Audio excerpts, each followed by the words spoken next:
Younger women hate when older guys do this. 7 unattractive habits. Stoicism.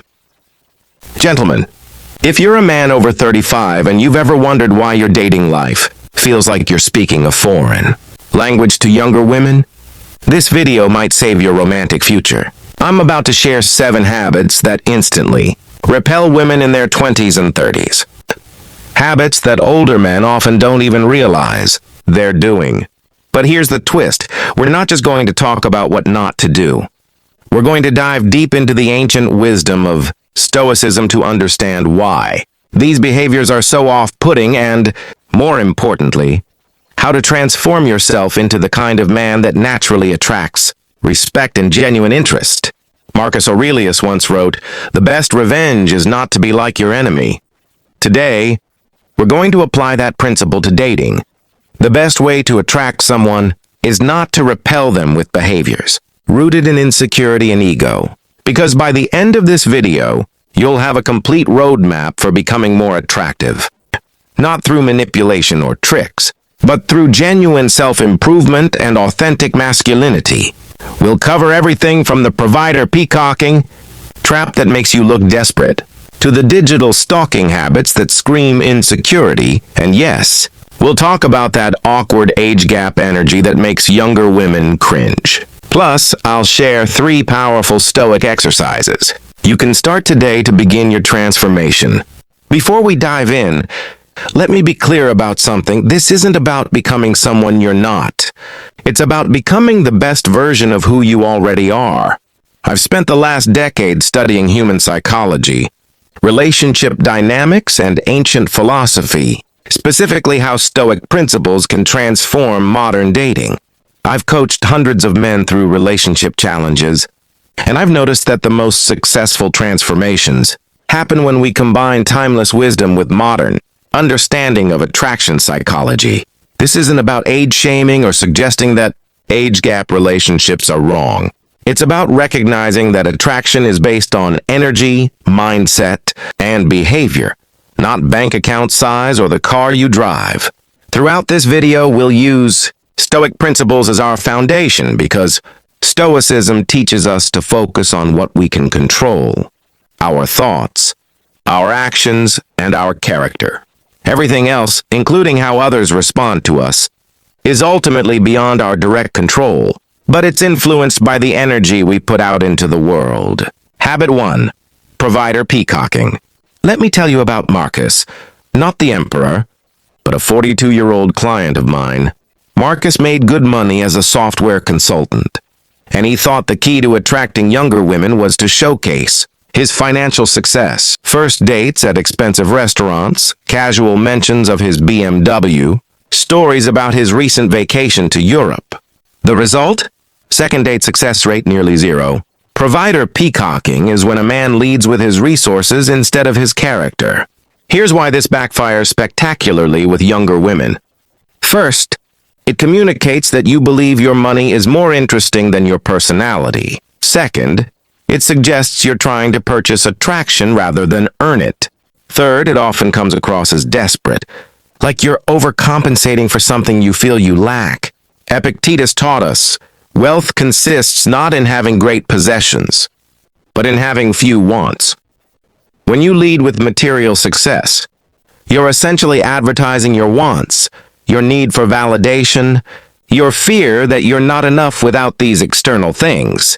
Instead of provider peacocking, focus on what Stoics call internal goods: your wisdom, your emotional stability, your ability to be present and engaged.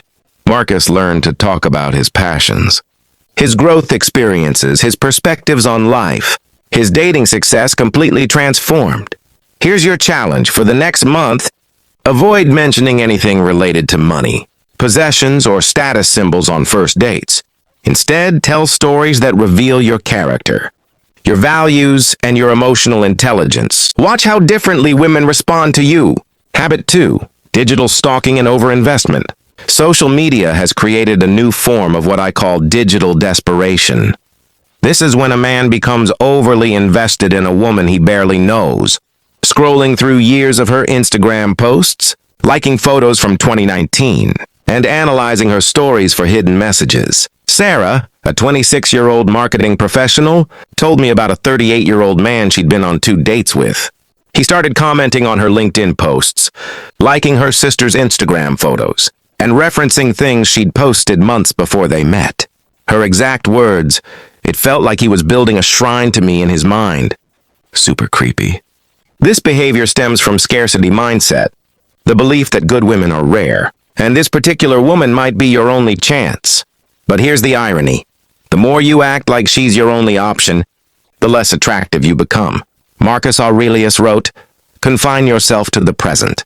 When you're scrolling through someone's digital history, you're not being present. You're living in a fantasy version of who you think this person is, rather than getting to know who they actually are. Practice what Stoics call preferred indifference. Yes, you might prefer that this person likes you, but you remain indifferent to the outcome because you know your worth isn't dependent on any single person's approval. Implement the 24-hour rule. For social media, don't look at her profiles more than once every 24 hours and limit yourself to 5 minutes maximum. Better yet, delete the apps during the early dating phase and focus on real-world connection. Habit 3. Trying too hard to be the cool dad. Nothing makes a younger woman more uncomfortable than a man trying to prove he's not like other older guys. This shows up as using slang that doesn't fit your personality, pretending to love music you don't understand, or worse, complaining about women your age to seem more relatable. Authenticity is magnetic. Inauthenticity is repulsive. When you try to be someone you're not, you're essentially lying about who you are, and most people can sense deception on a subconscious level. Seneca taught, "Every new thing excites the mind, but a mind that seeks the truth turns from the new to the eternal." Don't chase what's new and trendy. Embrace what's eternal about you, your wisdom, your experience, your authentic interests. Own your age and experience as advantages. Share perspectives that only come with time. Be genuinely curious about her world without pretending it's yours. The goal isn't to become younger, it's to be confidently yourself. Habit 4. Emotional unavailability disguised as mystery. Many older men have been hurt in previous relationships, and they develop what they think is attractive emotional distance. They confuse being mysterious with being emotionally unavailable, thinking that withholding feelings makes them more desirable. Here's the truth. Younger women today are more emotionally intelligent than previous generations. They can spot emotional unavailability from a mile away, and they're not interested in being someone's therapist or trying to fix a man who won't do his own emotional work. I worked with a 45-year-old divorced father named David who prided himself on never showing weakness. He'd been single for 3 years and couldn't understand why his relationships never progressed beyond surface level. Every woman eventually told him they felt like they were dating a wall. There's a crucial difference between Stoic, emotional regulation, and emotional unavailability.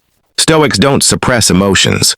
They process them rationally and respond thoughtfully rather than react impulsively. Marcus Aurelius was incredibly emotionally aware. Read his Meditations. It's full of emotional processing, self-reflection, and vulnerability. The difference is that he didn't let emotions control his actions.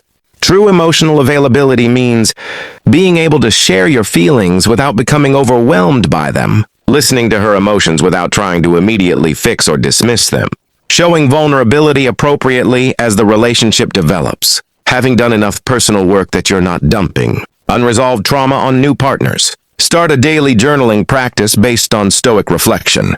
Each evening, ask yourself, what emotions did I experience today? How did I handle them? What can I learn from this? This builds emotional awareness and regulation, the foundation of healthy relationships. Habit 5, the lecture trap. Picture this. You're on a date with an intelligent, accomplished 28-year-old woman. She mentions a challenge at work, and you immediately launch into a 10-minute explanation of how she should handle it, drawing from your years of experience. You think you're being helpful. She thinks you're being condescending. As men gain experience, we often develop what I call solution addiction, the compulsive need to solve everyone's problems. We mistake sharing advice for sharing wisdom, And we forget that most of the time, people aren't looking for solutions, they're looking for understanding. Younger women have grown up being told they can do anything. They've been encouraged to think independently and solve their own problems. When you immediately jump to advice giving, you're essentially saying, I don't think you're capable of figuring this out yourself. Epictetus was a teacher, but he understood something crucial. The key is to keep company only with people who uplift you, whose presence calls forth your best. Notice he didn't say people who need your advice, or people you can fix. The best teachers know when to speak and when to listen. They ask questions that help others. Discover answers rather than providing answers that weren't requested. Instead of lecturing, try this formula. Listen completely without planning your response. Ask questions to understand her perspective better. Share your experience only if she asks for it. Validate her capability to handle her own challenges. I'm having trouble with my boss. He keeps micromanaging everything I do. Old approach. You know, in my 20 years of business experience, I've found that the best way to handle micromanagers is new approach. That sounds frustrating. How are you thinking about handling it? Then actually listen to her answer and ask follow-up questions about her approach. Habit 6. Living in the past glory days. There's something profoundly unattractive about a man who peaked in his 20s and hasn't stopped talking about it. Whether it's college sports achievements, that one successful business deal from 15 years ago, or constant references to back in my day, this behavior screams stagnation. Younger women are typically focused on growth, future possibilities, and building something new. When you constantly reference past achievements, you're communicating that your best days are behind you. That's not inspiring, it's depressing. This behavior usually stems from insecurity about current relevance. Men who do this often feel like they need to prove they were once impressive because they're not confident about being impressive now. Marcus Aurelius wrote, "Confine yourself to the present."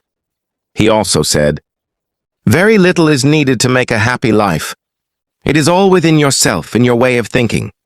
Stoics understand that dwelling on past glory prevents present growth. Every moment you spend reliving past achievements is a moment you're not creating new ones. I had a client, Robert, who couldn't stop talking about his high school football career. At 39, he was still introducing himself as former All-State quarterback. Women found it sad rather than impressive. We worked on helping him identify what he was achieving now, his current goals, his ongoing growth, his present-day interests and challenges. The change in how women responded to him was dramatic. Create what I call a present achievement list. Write down 5 things you're proud of from the last 12 months. Then write down 5 goals you're actively working toward. Practice talking about these instead of decade-old accomplishments. Women are attracted to men who are still becoming, not men who have already become. Show her that your story is still being written and that the best chapters might still be ahead. Habit 7. Passive-aggressive communication. This last habit might be the most relationship-destroying of all. Passive-aggressive communication. This shows up as sarcasm when you're hurt, indirect criticism, silent treatments, or making jokes that are actually veiled attacks. Lisa, a 29-year-old architect, told me about a 41-year-old man she dated briefly. When she couldn't make it to dinner because of a work deadline, instead of saying he was disappointed, he texted, "I guess work is more important than spending time with people who care about you. But don't worry about me, I'm used to being disappointed." She never saw him again. Many men in their 40s and 50s grew up in environments where direct emotional expression wasn't encouraged. They learned to communicate feelings indirectly through hints, implications, and passive-aggressive behavior. But younger women today value direct, honest communication. They'd rather deal with someone's honest disappointment than decode passive-aggressive messages. Stoics believed in speaking truthfully and directly. Marcus Aurelius wrote, "If it is not right, do not do it. If it is not true, do not say it." Passive aggression violates both principles. It's neither right, because it's manipulative, nor true, because it hides real feelings behind indirect statements. Direct communication formula. Identify what you're actually feeling: hurt, disappointed, frustrated. Own that feeling without blaming the other person for causing it. Express it clearly and kindly. Make a clear request if you need something. Instead of, I guess work is more important than spending time with people who care about you. Try, I was looking forward to seeing you tonight, so I'm disappointed about the change. I understand work deadlines happen. Could we reschedule for tomorrow or this weekend? Direct communication shows emotional maturity, confidence, and respect for the other person. It also makes you much easier to be in relationship with. The Stoic framework for attraction. Now that we've identified these 7 habits, let's talk about the Stoic framework for genuine attraction. This isn't about tricks or techniques. It's about becoming the kind of man who naturally attracts respect and interest. Pillar 1. Self-mastery. The most attractive quality in any person is self-control, not the rigid, repressive kind, but the confident ability to manage your emotions, your reactions, and your impulses. Stoics call this hegemonikon, the ruling faculty of the mind. When you have strong self-mastery, you don't need external validation because you're secure in your own worth. Pillar 2, present moment awareness. Instead of living in past achievements or future anxieties, practice being fully present. When you're with someone, be completely with them. This level of presence is rare and incredibly attractive. Pillar 3, rational optimism. Stoics aren't pessimists, they're rational optimists. They see challenges as opportunities for growth and maintain hope while being realistic about obstacles. This energy is magnetic. Pillar 4, virtue-based living. Focus on being good rather than looking good. When your actions are guided by wisdom, justice, courage, and temperance, you develop a natural confidence that doesn't depend on external circumstances. Morning reflection.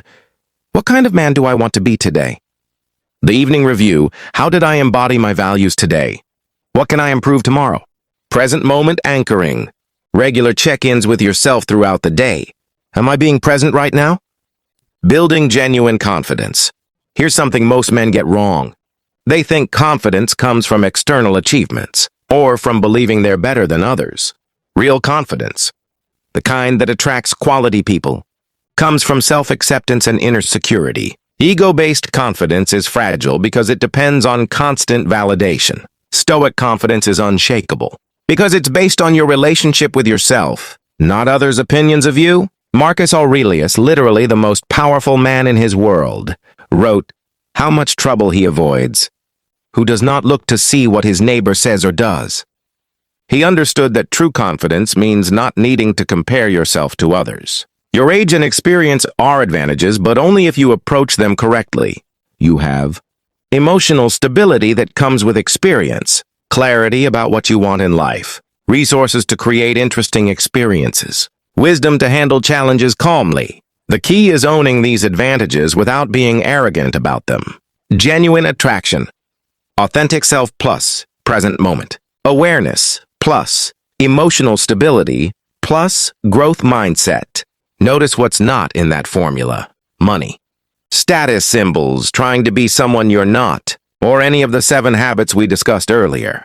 For the next 30 days, focus entirely on your own growth and happiness. Don't date, don't chase, don't try to impress anyone. Work on becoming the kind of person you'd want to spend time with. Notice how this changes your energy and how others respond to you. 3 Stoic exercises for immediate implementation. Every night before sleep, spend 10 minutes reviewing your day through these questions. When did I act from ego versus authentic confidence today? What emotions did I experience, and how did I handle them? Did I practice presence, or was I distracted by past future concerns? How did I treat others, and how did they respond to that energy? This builds self-awareness, which is the foundation of all personal growth. Whenever you feel frustrated or anxious in dating situations, ask yourself, what aspects of this situation can I control? My behavior, my responses, my effort to be my best self. What aspects are beyond my control? Her feelings, her choices, the outcome. Focus all your energy on what you can control. Let go of attachment to what you can't. Practice viewing dating outcomes as preferred indifferent. Yes, you'd prefer that she likes you, but you remain emotionally stable regardless of the outcome, because you know your worth isn't determined by any single person's response. This isn't about not caring, it's about caring, without attachment to specific outcomes. Week 1 to 2. Focus on eliminating the 7 habits we discussed. Week 3 to 4. Implement the daily Stoic practices. Month 2. Begin applying these principles in real dating situations. Month 3 plus. Continuous refinement and growth. Don't measure progress by dating outcomes. Measure it by how calm and confident you feel in social situations. Your ability to be present and authentic. Reduced need for external validation. Increased enjoyment of your own company. Gentlemen, we've covered a lot of ground today. We've identified 7 habits that repel younger women. Not because these women are shallow, but because these behaviors signal deeper issues with confidence, authenticity, and emotional maturity. More importantly, we've explored how ancient Stoic wisdom can help you become genuinely more attractive by focusing on character development rather than manipulation or image management. This isn't ultimately about dating younger women. It's about becoming the kind of man who attracts quality people of any age, someone who is secure, present, authentic, and emotionally mature. When you embody these qualities, you don't have to worry about age, gaps, or competition, or any of the surface-level concerns that plague most men. You become attractive because you're attractive, not because you're trying to be. Here's what I want you to do right now. First, subscribe to this channel if you found this valuable. We dive deep into practical philosophy for modern men every week. Second, choose one of the 7 habits we discussed and commit to eliminating it completely over the next 30 days. Don't try to change everything at once. Focus on one transformation at a time. Third, implement the evening review practice starting tonight. Just 10 minutes of honest self-reflection can begin transforming your relationships immediately. Remember what Marcus Aurelius wrote. The universe is change. Our life is what our thoughts make it.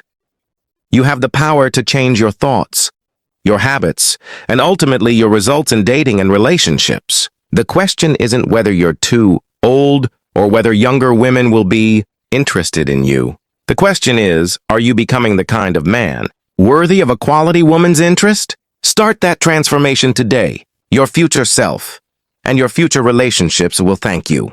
Leave a comment below telling me which of these 7 habits you recognize in yourself and which Stoic principle resonated most with you. I read every comment and often feature the best ones in future videos. Until next time, gentlemen, focus on what you can control and let go of the rest.